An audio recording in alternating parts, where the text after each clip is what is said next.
نوتدونی اولین فروشگاه نوت موسیقی در ایران.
سلام دوست من، شما پیشنمایش این آموزش رو مشاهده کردید.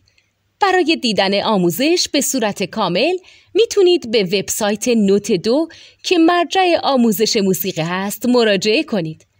همچنین برای تهیه نوت موسیقی مرتبط با این آموزش هم میتونید به وبسایت نوتدونی که بزرگترین آرشیو نوت موسیقی در ایران هست مراجعه کنید.